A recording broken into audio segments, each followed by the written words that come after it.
بسم اللہ الرحمن الرحیم۔ السلام علیکم ناظرین۔ آج ہم ایک ایسی کہانی شروع کر رہے ہیں جو صرف ایک شخص کی نہیں بلکہ ایک پورے ملک کی معاشی سمت بدلنے والی کہانی ہے۔ یہ داستان ہے گجرات کے ایک متوسط گھرانے میں پیدا ہونے والے ایک خاموش مگر غیر معمولی ذہن رکھنے والے لڑکے کی، جو آگے چل کر دنیا کے طاقتور ترین صنعتی گروہوں میں شامل ہونے والا نام بنا۔ یہ کہانی ہے گوتم اڈانی کی۔ ہم اس سفر کو ابتدا سے شروع کریں گے، قدم بقدم، حالات، دباؤ، فیصلے، غلطیاں، کامیابیاں اور تنازعات، سب کچھ سادہ اور واضح انداز میں سمجھیں گے۔ 1962 کا سال تھا۔ گجرات کے شہر احمد آباد میں ایک جین گھرانے میں ایک بچہ پیدا ہوا۔ نام رکھا گیا گوتم شنکر لال اڈانی۔ یہ کوئی امیر خاندان نہیں تھا۔ والد شانتا لال اڈانی کپڑے کا چھوٹا سا کاروبار کرتے تھے۔ گھر میں 8 بچے تھے، آمدن محدود تھی اور اخراجات زیادہ تھے۔ گھر کا ماحول سادہ تھا، کوئی خاندانی صنعت، کوئی بڑی زمین، کوئی طاقتور تعلقات نہیں تھے، بس محنت، دیانت اور محدود وسائل تھے۔ بچپن میں گوتم اڈانی نے وہ آسائشیں نہیں دیکھیں جو امیر صنعت کاروں کے بچے دیکھتے تھے۔ وہ عام اسکول میں پڑھتے تھے، عام کپڑے پہنتے تھے اور عام زندگی گزارتے تھے، لیکن ایک چیز عام نہیں تھی، وہ تھا ان کا ذہن۔ وہ شروع سے ہی چھوٹے کاروبار، سودے بازی اور منافع کے بارے میں سوچتے تھے۔ انہیں اپنے والد کے کپڑے کے کاروبار میں دلچسپی نہیں تھی، وہ بڑے کھیل کا خواب دیکھتے تھے۔ جب وہ نوجوانی میں پہنچے تو انہوں نے ایک بڑا فیصلہ کیا، گھر چھوڑ کر ممبئی جانا۔ یہ فیصلہ آسان نہیں تھا۔ ایک متوسط گھر کا لڑکا بغیر کسی مضبوط سہارے ایک مہنگے شہر کا رخ کر رہا تھا۔ 1978 میں وہ ممبئی پہنچے۔ نہ کوئی جان پہچان، نہ کوئی سرمایہ، نہ کوئی ضمانت، صرف ایک مقصد تھا کہ کچھ بڑا کرنا ہے۔ ممبئی میں ان کی پہلی نوکری ہیروں کی چھانٹی کرنے کی تھی۔ ایک کمپنی تھی جہاں وہ ہیروں کو چھوٹے بڑے، صاف گندے، قیمتی سستے میں الگ کرتے تھے۔ کام مشکل تھا، ماحول سخت تھا اور اجرت معمولی تھی، لیکن یہاں ایک چیز ملی، عالمی تجارت کا پہلا ذائقہ۔ یہاں انہوں نے دیکھا کہ ایک چھوٹا سا پتھر کیسے دنیا بھر میں گھومتا ہے، کیسے قیمت بنتی ہے، کیسے سودے ہوتے ہیں اور کیسے فائدہ کمایا جاتا ہے۔ وہ خاموشی سے سیکھتے رہے، مارکیٹ کو دیکھتے رہے، لوگوں کے رویے کو سمجھتے رہے۔ صرف 1 سال بعد 1979 میں انہوں نے نوکری چھوڑ دی اور خود ہیروں کی تجارت شروع کر دی۔ یہ ایک بڑا خطرہ تھا، نہ تجربہ مکمل تھا، نہ سرمایہ زیادہ تھا، لیکن ان کے اندر ایک اعتماد تھا۔ 2-3 سال میں انہوں نے اچھی کمائی کر لی۔ کہا جاتا ہے کہ 1982 تک انہوں نے اپنا پہلا 10 لاکھ روپیہ کما لیا تھا۔ یہ اس دور میں ایک بہت بڑی رقم تھی، خاص طور پر ایک ایسے لڑکے کے لیے جو کچھ سال پہلے خالی ہاتھ آیا تھا۔ لیکن یہاں کہانی نہیں رکی۔ اصل موڑ تب آیا جب وہ واپس احمد آباد گئے۔ ان کے بڑے بھائی مہاسکھ بھائی نے ایک پلاسٹک کی فیکٹری خریدی تھی۔ اس فیکٹری کو چلانے کی ذمہ داری گوتم اڈانی کو دی گئی۔ یہ ایک چھوٹا سا صنعتی یونٹ تھا، مگر یہاں سے ان کی زندگی کا رخ بدلنے لگا۔ پلاسٹک بنانے کے لیے خام مال باہر سے آتا تھا، انہیں PVC درآمد کرنا پڑتا تھا۔ یہاں گوتم اڈانی نے پہلی بار بڑے پیمانے پر درآمدات اور عالمی سپلائی چین کو قریب سے دیکھا۔ انہوں نے صرف فیکٹری چلانے پر اکتفا نہیں کیا، بلکہ خود خام مال کی تجارت میں اتر گئے۔ وہ باہر سے PVC منگواتے، ملک میں بیچتے اور آہستہ آہستہ ایک نیٹ ورک بنا لیا۔ 1985 میں انہوں نے پالیمرز کی درآمد شروع کی، خاص طور پر چھوٹی صنعتوں کے لیے۔ یہ وہ وقت تھا جب بھارت کی معیشت آہستہ آہستہ کھلنے جا رہی تھی، پرانے قانون ڈھیلے ہو رہے تھے، مواقع پیدا ہو رہے تھے۔ گوتم اڈانی نے اس تبدیلی کو جلد پہچان لیا۔ 1988 میں انہوں نے ایک کمپنی بنائی، نام رکھا گیا اڈانی ایکسپورٹس۔ یہی کمپنی آگے چل کر اڈانی انٹرپرائزز بنی، جو آج پورے گروپ کی بنیاد ہے۔ شروع میں یہ صرف تجارتی کمپنی تھی، کپاس، زرعی اجناس، دھاتیں، ٹیکسٹائل، سب کچھ خریدنا بیچنا۔ مقصد ایک ہی تھا، تجارت کے ذریعے سرمایہ جمع کرنا۔ 1990 کی دہائی بھارت کے لیے فیصلہ کن تھی۔ 1991 میں حکومت نے معیشت کھولی، درآمد برآمد آسان ہو گئی، نجی شعبے کو مواقع ملنے لگے۔ اڈانی ایکسپورٹس نے تیزی سے فائدہ اٹھایا، ان کا کاروبار پھیلنے لگا، नई मंडियां, नए सौदे, नए गाहक। 1994 में कंपनी ने स्टॉक मार्केट में कदम रखा। अवामी पेशकश आई, हिस्सों की कीमत 150 रुपए रखी गई। मांग इतनी ज्यादा थी कि पेशकश 25 गुना ज्यादा भर गई। ये पहला मौका था जब बड़े सरमायादारों ने गौतम अडानी को संजीदगी से देखना शुरू किया। लेकिन उस वक्त भी वो सिर्फ ताजिर थे। उनके पास कोई बंदरगाह नहीं थी, कोई पावर प्लांट नहीं था, कोई बड़ा असासा नहीं था, सिर्फ तिजारत थी। यहाँ एक और फैसला आने वाला था, ऐसा फैसला जो सब कुछ बदलने वाला था। गौतम अडानी ने देखा कि भारत में सबसे बड़ी रुकावट बंदरगाहें हैं। सामान आता है तो ताख़ीर होती है, खर्च बढ़ता है, भ्रष्टाचार होता है। उन्होंने सोचा कि अगर अपनी बंदरगाह हो तो न सिर्फ अपना बल्कि दूसरों का भी कारोबार तेज हो सकता है। गुजरात के साहिल पर एक वीरान इलाका था, मुंद्रा। वहाँ न सड़क थी, न शहर था, न सहूलत। लोगों ने कहा, यह पागलपन है, यहाँ बंदरगाह बनाना मुमकिन नहीं, सरमाया डूब जाएगा। लेकिन गौतम अडानी ने जिद पकड़ ली। 1994 में उन्होंने इजाज़त हासिल की। 1995 में तामीर शुरू हुई। कोई तजुर्बा नहीं था, कोई बड़ी टीम नहीं थी, मगर इरादा मजबूत था। 3 साल बाद 1998 में पहले जहाज ने लंगर डाला। 2001 में मुंद्रा पोर्ट ने मुकम्मल तिजारती ऑपरेशन शुरू किया। ये सिर्फ एक बंदरगाह नहीं थी, ये एक नया मॉडल था, निजी शोबे की ताकत का सबूत। यहीं से गौतम अडानी ताजिर से सनतकार बनने लगे। यहीं से उनका सफ़र महज खरीदो फरोख्त से निकलकर असासा बनाने की तरफ गया। ये वो बुनियाद थी जिस पर बाद में पूरी सल्तनत खड़ी हुई।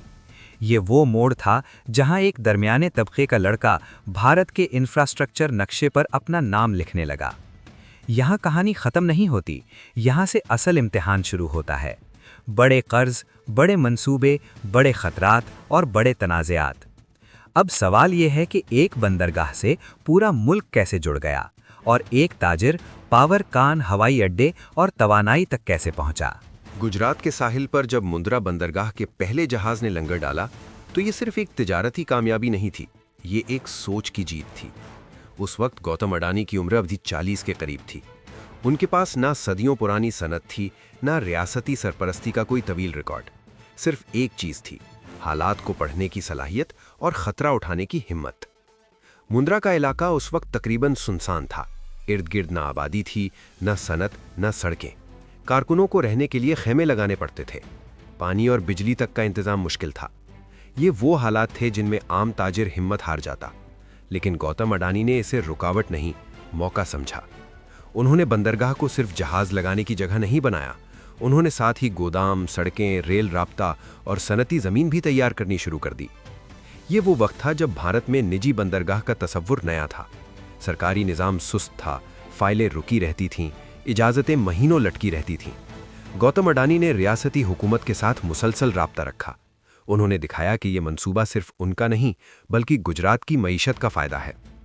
यहाँ से उनकी शनाख्त एक ऐसे सनतकार के तौर पर बनने लगी जो हुकूमत की तरक्याती तरजीहात के साथ खुद को जोड़ता है।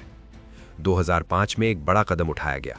मुंद्रा को खुसूसी इक्तिसादी जोन का दर्जा मिला। इसका मतलब ये था कि यहाँ टैक्स में रियायत, दरामदी सहूलत और एक ही खिड़की से इजाज़त मिलेगी। ये फैसला मुंद्रा के लिए ज़िंदगी बदलने वाला था। अब सिर्फ जहाज़ नहीं आ रहे थे, फैक्ट्रियाँ भी आने लगीं। टेक्सटाइल, केमिकल, इलेक्ट्रॉनिक्स और स्टील की सनतों ने यहाँ ज़मीन ली। बंदरगाह के इर्द गिर्द रोजगार बढ़ा, सड़कें बनी, शहर आबाद होने लगा। गौतम अडानी ने एक बात समझ ली थी, अगर बंदरगाह के साथ सनत जुड़ जाए तो माल वहीं तैयार होगा, वहीं से जाएगा और फ़ायदा भी वहीं रुकेगा। यही उनका असल मॉडल बन गया। इस दौरान उन्होंने रेल के शोबे में भी कदम रखा। उन्होंने अपनी बंदरगाह को शुमाली भारत से जोड़ने के लिए मालगाड़ियों का निज़ाम बनाया। अब दिल्ली, पंजाब, राजस्थान का माल सीधा मुंद्रा पहुंचने लगा। इसका नतीजा ये निकला कि बरामद करने वालों का खर्च कम हुआ, वक्त बचा और कारोबार तेज हुआ। लोगों ने सरकारी बंदरगाह छोड़कर मुंद्रा का रुख करना शुरू कर दिया। यहीं से गौतम अडानी को यकीन हो गया कि अगर इंफ्रास्ट्रक्चर पर काबू हो तो पूरा कारोबार काबू में आ जाता है। ये सोच बाद में उनकी हर बड़ी सरमायाकारी की बुनियाद बनी। 2010 तक मुंद्रा भारत की तेज तरीन बढ़ती बंदरगाह बन चुकी थी। कार्गो की मिकदार मुसलसल बढ़ रही थी। हुकूमत और सनत दोनों इस मॉडल को कामयाब समझने लगे थे। अब अगला कदम कुदरती तौर पर सामने था। अगर एक बंदरगाह कामयाब हो सकती है तो दूसरी क्यों नहीं। गौतम अडानी ने मशरकी साहिल की तरफ देखा। ओडिशा में धामरा नाम की एक बंदरगाह थी जो तरक्की नहीं कर पा रही थी। 2014 में उन्होंने इसे खरीद लिया। ये फैसला जुग्राफियाई लिहाज से बहुत अहम था। अब उनकी मौजूदगी सिर्फ मगरिब तक महदूद नहीं रही। मशरकी भारत के कोयला, लोहा और मादनियात के रास्ते भी उनके हाथ में आने लगे। फिर गुजरात में दाहिज, तमिलनाडु में कट्टुपल्ली और ऑस्ट्रेलिया में एबट पॉइंट, एक के बाद एक बंदरगाह उनके नेटवर्क में जुड़ती चली गईं। ये महज तौसी नहीं थी, ये कंट्रोल था। अब गौतम अडानी के पास मुल्क के मुख्तलिफ हिस्सों में ऐसे दरवाजे थे जहां से भारत की तिजारत अंदर बाहर होती थी। इसी दौरान उन्होंने लॉजिस्टिक्स को भी अपने हाथ में लेना शुरू कर दिया। गोदाम, रेल, सड़क, सब कुछ आहिस्ता आहिस्ता एक ही निज़ाम में आता गया। ये वो मरहला था जहां ताजिर मुकम्मल इंफ्रास्ट्रक्चर मालिक बनने लगा। लेकिन हर कामयाबी के साथ खतरा भी बढ़ता है। बड़े मंसूबों के लिए बड़े कर्ज चाहिए होते हैं। बैंकों से बातचीत, मालियाती इदारों से लेन देन सब तेज होने लगा। यहाँ गौतम अडानी का एक और पहलू सामने आया। वो कर्ज से नहीं डरते थे। वो मानते थे कि अगर असासा मजबूत हो तो कर्ज बोझ नहीं बनता। ये सोच आगे चलकर उनके लिए ताकत भी बनी और तनाज़ा भी। लेकिन उस वक्त सब कुछ तरक्की की कहानी लग रहा था। 2006 में उन्होंने एक और फैसला किया, बिजली के शोबे में कदम रखने का फैसला किया, क्योंकि उन्हें साफ नजर आ रहा था कि भारत की अगली रुकावट बंदरगाह नहीं, बिजली है। कारखाने लग रहे थे, शहर फैल रहे थे, लेकिन बिजली कम थी। बिजली के बिना सनत रुक जाती है। ये वो खला था जिसे वो भरना चाहते थे। उन्होंने कोयले की तिजारत पहले ही शुरू कर रखी थी, बंदरगाह उनके पास थी। अब अगर बिजली घर भी उनके हों तो पूरा सिलसिला उनके कंट्रोल में आ जाता। ये फैसला खतरनाक था। बिजली घर महंगे होते हैं, वापसी देर से आती है, सियासी दबाव भी ज्यादा होता है। लेकिन गौतम अडानी ने फिर वही रास्ता चुना जो मुश्किल था। 2009 में उनका पहला बिजली घर शुरू हुआ, 330 मेगावाट की पैदावार। ये छोटा कदम था लेकिन सिमत बड़ी थी। 5 साल में वो मुल्क के सबसे बड़े निजी बिजली पैदा करने वाले बन गए। हजारों मेगावाट की सलाहियत। ये रफ्तार आम सनतकार के बस की बात नहीं थी। यहां से गौतम अडानी की पहचान बदलने लगी। अब वो सिर्फ बंदरगाह वाला नहीं रहा, अब वो तवानाई का खिलाड़ी बन चुका था। और जैसे जैसे तवानाई बढ़ी, वैसे वैसे कोयले की जरूरत बढ़ी। यहीं से कानकनी का बाब खुलता है, यहीं से आलमी तनाज़ा का आगाज होता है। अब सवाल यह है कि एक ताजिर जो बंदरगाह से शुरू हुआ, वो कान, जंगल और बैनुल-अक़वामी सियासत तक कैसे पहुंचा, और इस रास्ते में उसे किन मुखालिफतों का सामना करना पड़ा। जब गौतम अडानी ने बिजली के शोबे में कदम रखा तो ये सिर्फ कारोबारी तौसी नहीं थी, ये एक मुकम्मल हिकमत अमली का आगाज था। वो जान चुके थे कि अगर बंदरगाहें माल का दरवाज़ा हैं तो बिजली सनत की सांस है, और अगर सांस पर कंट्रोल हो जाए तो पूरा जिस्म काबू में आ जाता है। 2009 में जब उनका पहला थर्मल पावर प्लांट शुरू हुआ तो उस वक्त भारत में बिजली की शदीद किल्लत थी। देहात में लोड शेडिंग, शहरों में कटौती और सनतों में पैदावार की रुकावट मामूल बन चुकी थी। हुकूमत चाहती थी कि निजी शोबा आगे आए, और गौतम अडानी बिल्कुल तैयार बैठे थे। लेकिन बिजली घर सिर्फ इमारत नहीं होते, उनका असल इन्हिसार ईंधन पर होता है, और भारत में सबसे बड़ा ईंधन कोयला था। यहाँ एक मसला था, भारतीय कोयला महदूद था, मेयार कमज़ोर था, सप्लाई गैर यकीनी थी।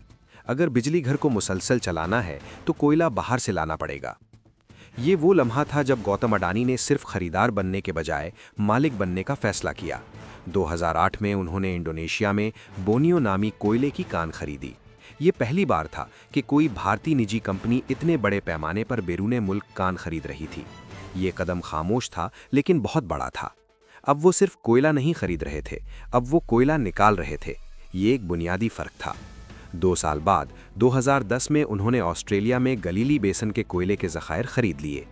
ये इलाका दुनिया के सबसे बड़े कोयला ज़खायर में शुमार होता है। ये फैसला उस वक्त ज़्यादा खबरों में नहीं आया, लेकिन आगे चलकर यही फैसला आलमी तनाज़ा का मरकज़ बना। उस वक्त गौतम अडानी की सोच सीधी थी, भारत को बिजली चाहिए, बिजली को कोयला चाहिए, और अगर कोयला मेरे हाथ में हो तो बिजली भी महफूज हो जाती है। ये वही उमूदी इंजमाम था जो उन्होंने बंदरगाह में किया था। अब वो इसे तवानाई में दोहरा रहे थे। 2014 तक अडानी पावर की पैदावारी सलाहियत 9000 मेगावाट से ज़्यादा हो चुकी थी। ये रफ्तार गैर मामूली थी। एक दहाई से भी कम वक्त में वो मुल्क के सबसे बड़े निजी बिजली पैदा करने वाले बन चुके थे।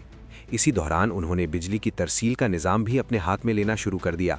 यानी बिजली बनाना काफ़ी नहीं था, उसे पहुंचाना भी ज़रूरी था। इसलिए उन्होंने अडानी ट्रांसमिशन को मजबूत किया। अब उनके पास पावर प्लांट भी थे, तारें भी थीं और सारिफ तक रास्ता भी। یہ مکمل کنٹرول کا ماڈل تھا۔ پھر انہوں نے گیس کے شعبے میں قدم رکھا۔ شہروں میں گیس لائن، گھروں میں چولہا، گاڑیوں میں CNG، یہ سب آہستہ آہستہ ان کے نیٹ ورک میں شامل ہونے لگا۔ اب تصویر واضح ہونے لگی تھی۔ بندرگاہ، ریل، کوئلہ، بجلی، گیس، ہر چیز جڑتی جا رہی تھی۔ یہاں سے اڈانی گروپ صرف ایک کاروباری گروپ نہیں رہا، یہ ایک نظام بن گیا تھا۔ اسی دوران گوتم اڈانی نے ایک اور بڑا قدم اٹھایا، قابل تجدید انرجی کی طرف رخ۔ سورج اور ہوا، یہ اس وقت نیا میدان تھا، لیکن حکومت یہاں بھی سرمایہ چاہتی تھی۔ گوتم اڈانی نے دیکھا کہ دنیا بدل رہی ہے، ماحولیات کا دباؤ بڑھ رہا ہے، کوئلہ متنازع بن رہا ہے۔ انہوں نے سوچا کہ اگر کل کو کوئلہ مشکل ہوا تو متبادل ہونا چاہیے۔ یہاں سے اڈانی گرین کی بنیاد پڑی۔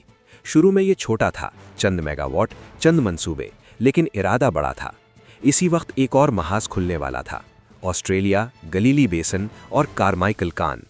یہ وہ جگہ تھی جہاں ماحولیات، سیاست، مقامی حقوق اور عالمی دباؤ ایک ساتھ ٹکرانے والے تھے۔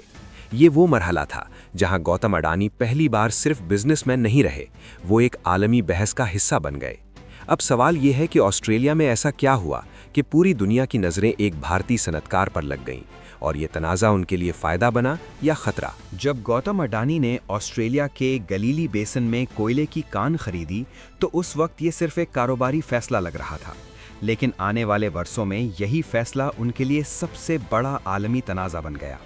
یہ وہ مقام تھا جہاں کاروبار، ماحولیات، سیاست اور عوامی جذبات ایک دوسرے سے ٹکرا گئے۔ 2010 میں جب گلیلی بیسن کے ذخائر خریدے گئے تو آسٹریلیا میں حکومتیں سرمایہ چاہتی تھیں۔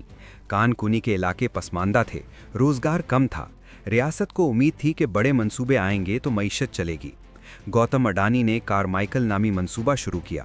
یہ ایک کھلی کان تھی، ساتھ 200 کلومیٹر لمبی ریلوے لائن اور پھر کوئلہ بندرگاہ تک۔ یہ سب کاغذ پر سیدھا تھا، لیکن زمین پر بہت مجسد۔ جیسے ہی منصوبے کی تفصیل سامنے آئی، ماحولیات کے کارکن متحرک ہو گئے۔ ان کا کہنا تھا کہ یہ کان زیر زمین پانی کو نقصان پہنچائے گی، نایاب پرندے ختم ہو جائیں گے۔ پھر گریٹ بیریئر ریف کا مسئلہ اٹھا کہ بندرگاہ سے جہاز نکلیں گے تو سمندر کی زندگی متاثر ہوگی۔ یہ بات عالمی میڈیا میں پھیل گئی۔ اب گوتم اڈانی ایک کاروباری نہیں رہے تھے، اب وہ ماحولیاتی مباحثے کا چہرہ بن گئے تھے۔ عدالتوں میں کیس چلے، منظوریاں روکی گئیں، پھر دی گئیں، پھر چیلنج ہوئیں۔ تقریباً 10 سال تک یہ منصوبہ لٹکا رہا، سرمایہ پھنسا رہا، تنقید بڑھتی رہی۔ اسی دوران بھارت میں اڈانی گروپ تیزی سے پھیل رہا تھا، بندرگاہیں بڑھ رہی تھیں، بجلی گھر بن رہے تھے، نئی کمپنیاں لسٹ ہو رہی تھیں۔ لیکن آسٹریلیا میں ہر خبر کے ساتھ اڈانی کا نام منفی انداز میں آتا، کبھی احتجاج، کبھی عدالت، کبھی سیاسی بیان۔ یہاں گوتم اڈانی نے ایک اہم فیصلہ کیا۔ انہوں نے کہا کہ ہم اس منصوبے کو خود فائنانس کریں گے، کوئی بینک، کوئی بیرونی قرض نہیں۔ انہوں نے منصوبے کو چھوٹا کیا، پہلے مرحلے میں پیداوار کم رکھی، اخراجات گھٹائے۔ آخر کار کان شروع ہو گئی، پہلا کوئلہ نکلا، پہلا جہاز بھرا۔ یہ ان کے لیے ضد کی جیت تھی، لیکن ساکھ کا امتحان بھی۔ آسٹریلیا میں انہیں سرمایہ کار کے طور پر نہیں، متنازع شخصیت کے طور پر دیکھا جانے لگا۔ یورپ میں بھی تنقید ہوئی، امریکہ میں بھی۔ یہ پہلا موقع تھا جب گوتم اڈانی کو عالمی سطح پر مخالفت کا سامنا کرنا پڑا۔ اسی دوران بھارت میں ایک اور بڑا دروازہ کھلا، ہوائی اڈے۔ 2019 میں حکومت نے ہوائی اڈوں کو نجی شعبے کے حوالے کرنے کا فیصلہ کیا۔ یہ بڑا موقع تھا، لیکن خطرہ بھی بڑا تھا۔ زیادہ تر لوگوں کو حیرت ہوئی جب اڈانی گروپ نے بولی دی۔ اس وقت ان کا کوئی تجربہ نہیں تھا، نہ ایئرپورٹ چلانے کا، نہ مسافر خدمات کا، لیکن انہوں نے 6 ہوائی اڈے جیت لیے: احمد آباد، لکھنؤ، جے پور، منگالور، ترووننتپورم، گوہاٹی۔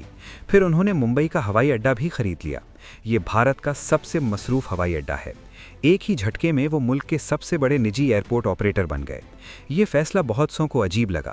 لوگوں نے کہا کہ یہ بہت تیزی ہے، بہت زیادہ توسیع ہے، لیکن گوتم اڈانی کی سوچ واضح تھی۔ ہوائی اڈہ صرف رن وے نہیں ہوتا، یہ زمین ہے، یہ دکانیں ہیں، یہ ہوٹل ہیں، یہ شہر ہے۔ انہوں نے ایرو سٹی کا تصور پیش کیا، یعنی ہوائی اڈے کے ارد گرد مکمل تجارتی شہر۔ نوئی ممبئی کا ہوائی اڈہ اس کی مثال ہے، ہوٹل، آفیسز، ٹرانسپورٹ، سب ایک جگہ۔ یہ صرف سفر کا مرکز نہیں، کاروبار کا مرکز بننے والا ہے۔ اسی وقت انہوں نے دفاع کے شعبے میں بھی قدم رکھا۔ हथियार साजी, ड्रोन, रेडार, ये वो शोबा है जहां हुकूमत के बगैर कुछ नहीं होता, और यही वो जगह है जहां सियासी सवाल सबसे ज़्यादा उठते हैं। मुखालिफिन ने कहना शुरू किया कि अडानी को ख़ास फ़ायदा दिया जा रहा है, कि टेंडर उनके लिए बनते हैं, कि मुकाबला कमज़ोर रखा जाता है। अडानी ग्रुप ने हमेशा इन इल्ज़ामात को रद्द किया। उनका कहना था कि वो सब कुछ कानून के मुताबिक करते हैं और हर बोली खुली होती है। लेकिन शकूक बढ़ते रहे। इसी दौरान उनके शेयर्स तेज़ी से बढ़ने लगे। स्टॉक मार्केट में उनके ग्रुप की कीमतें कई गुना हो गईं। सरमायाकारों ने पैसा लगाया, बैंकों ने कर्ज दिया, गौतम अडानी की दौलत तेज़ी से बढ़ने लगी। एक वक्त आया जब वो दुनिया के अमीर तरीन अफराद में शामिल हो गए। कुछ अरसे के लिए दुनिया के तीसरे अमीर तरीन शख्स बन गए। ये सब बहुत तेज़ था, शायद बहुत ज़्यादा तेज़, और जहाँ रफ्तार ज़्यादा हो वहाँ हादसे का खतरा भी ज़्यादा होता है। यही वो वक्त था जब एक रिपोर्ट ने सब कुछ हिला दिया। एक अमरीकी इदारा, एक रिपोर्ट और एक धमाका। ये वो लम्हा था जब अडानी ग्रुप को पहली बार ज़मीन हिलती महसूस हुई। अब सवाल ये है कि वो रिपोर्ट क्या थी, उसमें क्या इल्ज़ाम लगाया गया और उसका असर क्या हुआ। जनवरी 2023 की एक सुबह थी। दुनिया भर की माली मंडियों में मामूल का कारोबार चल रहा था, लेकिन चंद घंटों में एक रिपोर्ट ने भारत की सबसे बड़ी कारोबारी कहानी को हिलाकर रख दिया। ये रिपोर्ट एक अमरीकी तहकीकाती इदारे हिंडनबर्ग रिसर्च ने जारी की। रिपोर्ट का उन्वान सख्त था, इल्ज़ाम भी सख्त था। रिपोर्ट में कहा गया कि अडानी ग्रुप के शेयर्स में मसनूई इजाफा किया गया है, कि ऑफशोर कंपनियों के जरिए कीमतें कंट्रोल की जा रही हैं, कि कर्ज और हिस्सों की साख्त शफ़ाफ नहीं, और ये कि ये सब एक मुनज़्ज़म निज़ाम के तहत हो रहा है। ये इल्ज़ामात मामूली नहीं थे, ये बराह रास्त माली बदनवानी का इल्ज़ाम था। जैसे ही रिपोर्ट आई, बाजार में खौफ फैल गया। सरमायाकार घबरा गए, शेयर बेचने लगे, कीमतें गिरने लगीं। चंद दिनों में अडानी ग्रुप की मार्केट वैल्यू तकरीबन 150 अरब डॉलर कम हो गई। कुछ कंपनियों के शेयर 80% तक गिर गए। अडानी एंटरप्राइजेस की कीमत 3000 से सीधी 1000 के करीब आ गई। गौतम अडानी की ज़ाती दौलत भी ज़मीन पर आ गई। जो शख्स चंद माह पहले दुनिया का तीसरा अमीर तरीन था, अब 20वें नंबर से नीचे चला गया। ये सिर्फ नंबर नहीं थे, ये एतमाद का टूटना था। बैंक मोहतात हो गए, गैर मुल्की सरमाया रुक गया, रेटिंग एजेंसियां अलर्ट हो गईं। ये वो लम्हा था जहां बड़े बड़े सनती ग्रोह भी टूट जाते थे। लेकिन यहां एक मुख्तलिफ रद्द-ए-अमल आया। अडानी ग्रुप ने मुकम्मल खामोशी इख्तियार नहीं की। उन्होंने तफसीली जवाब दिया, हज़ारों सफ़हात पर मुश्तमिल वजाहत जारी की, हर इल्ज़ाम का नुक्तावार जवाब। उन्होंने कहा कि कोई धोखा नहीं, कोई फर्जी कंपनी नहीं, कोई गैर कानूनी फ़ायदा नहीं। ये भी कहा कि यह हमला भारत की तरक्की पर है और ये कि इसका मकसद एतमाद को तोड़ना है। इसी दौरान सुप्रीम कोर्ट में दरखास्तें दायर हुईं। मुतालबा किया गया कि खुसूसी तहकीक हो, कि मामला गैर जानिबदार इदारे को दिया जाए। अदालत ने कमेटी बनाई, तहकीकात हुई, रिपोर्ट आई। अदालत ने कहा कि कोई वाज़े धोखा सामने नहीं आया, कि रेगुलेटर्स ने अपनी जिम्मेदारी निभाई है और मज़ीद तहकीक की ज़रूरत नहीं। ये फैसला अडानी ग्रुप के लिए बहुत अहम था। इससे उन्हें कानूनी सहारा मिला। इसी वक्त उन्होंने एक और कदम उठाया, कर्ज कम करने का फैसला। गैर ज़रूरी मंसूबे रोके, कुछ असासे बेचे। उन्होंने अपने शरीकेदार विलमार को अपना हिस्सा बेचा, 2 अरब डॉलर से ज़्यादा का कैश हासिल किया। बैंकों को पैगाम दिया कि हम मजबूत हैं। आहिस्ता आहिस्ता बाजार का खौफ कम होने लगा। शेयर्स ने संभलना शुरू किया, सरमायाकार वापस आने लगे। 2024 तक कई कंपनियों ने अपनी कीमतें वापस हासिल कर लीं, कुछ ने नई बुलंदी भी देखी। यहाँ एक बात वाज़ेह हो गई, अडानी ग्रुप कागजी नहीं था, इसके पीछे हकीकी असासे थे। बंदरगाहें थीं, बिजली घर थे, हवाई अड्डे थे। यही चीज़ इसे बचा गई। लेकिन जैसे ही सांस बहाल हुई, एक नया तूफान आया। नवंबर 2024 में अमेरिका की अदालत में एक मुकदमा खोला गया। अमरीकी महकमा इंसाफ और सिक्योरिटीज़ कमीशन ने इल्ज़ाम लगाया कि अडानी ग्रुप ने भारत में सरकारी अफसरों को रिश्वत दी, कि शमसी तवानाई के मंसूबे हासिल करने के लिए पैसे दिए गए, कि अमरीकी सरमायाकारों को गलत मालूमात दी गईं। ये इल्ज़ामात बहुत संगीन थे, ये बैनुल अक़वामी कानून के तहत थे और इनका असर आलमी था। इल्ज़ाम ये था कि 2020 से 2024 के दरमियान मुख्तलिफ रियासतों में अफसरों को फ़ायदा दिया गया ताकि बड़े सोलर कॉन्ट्रैक्ट मिल सकें, और फिर इन्हीं मंसूबों को बुनियाद बनाकर अमेरिका से सरमाया लिया गया। अडानी ग्रुप ने इन इल्ज़ामात को भी मुस्तरद कर दिया। انہوں نے کہا کہ یہ بے بنیاد ہیں کہ کوئی رشوت نہیں دی گئی اور وہ عدالت میں لڑیں گے، لیکن بازار نے پھر رد عمل دیا۔ ریٹنگ ایجنسیاں محتاط ہو گئیں، کچھ قرض مہنگا ہو گیا، غیر ملکی سرمایہ پھر رک گیا۔ یہ دوسرا جھٹکا تھا اور یہ زیادہ خطرناک تھا، کیونکہ اب معاملہ صرف بازار کا نہیں تھا، اب معاملہ قانون کا تھا، بین الاقوامی ساخت کا تھا۔ اسی وقت اڈانی گروپ اپنی سب سے بڑی شرط لگا رہا تھا، سبز توانائی۔ انہوں نے کھاوڑا میں دنیا کا سب سے بڑا قابل تجدید توانائی منصوبہ شروع کیا، 520 مربع کلومیٹر، 30 گیگا واٹ کا ہدف۔ انہوں نے کہا کہ ہم کوئلے سے نکل رہے ہیں، ہم مستقبل کی طرف جا رہے ہیں، ہم سبز ہائیڈروجن بنائیں گے، ہم دنیا کی سب سے سستی صاف بجلی دیں گے۔ یہ ایک بیانیہ تھا، یہ ایک نئی کہانی تھی۔ انہوں نے سولر پینل فیکٹریاں لگائیں، ہوا کے ٹربائن بنائے، ہائیڈروجن پلانٹ شروع کیے۔ انہوں نے کہا کہ بھارت کو توانائی میں خود کفیل بنائیں گے اور دنیا کو بھی سپلائی کریں گے۔ یہ سب اس وقت ہو رہا تھا جب ان پر عدالتوں کے سائے تھے، جب عالمی میڈیا ان کا پیچھا کر رہا تھا، جب ہر قدم سوال کے ساتھ اٹھ رہا تھا۔ یہاں ایک عجیب تضاد تھا، ایک طرف وہ مستقبل بنا رہے تھے، دوسری طرف ماضی کے سوال کھڑے تھے۔ اسی دوران انہوں نے ڈیٹا سینٹرز میں سرمایہ لگایا، مصنوعی ذہانت کے لیے بجلی کے مراکز، بیٹری سٹوریج، ڈیجیٹل انفراسٹرکچر۔ وہ جانتے تھے کہ اگلی جنگ سڑکوں پر نہیں ہوگی، وہ ڈیٹا پر ہوگی اور توانائی پر ہوگی۔ اب سوال یہ تھا کہ کیا یہ سب انہیں بچا لے گا یا قانون اور سیاست انہیں روک لے گی؟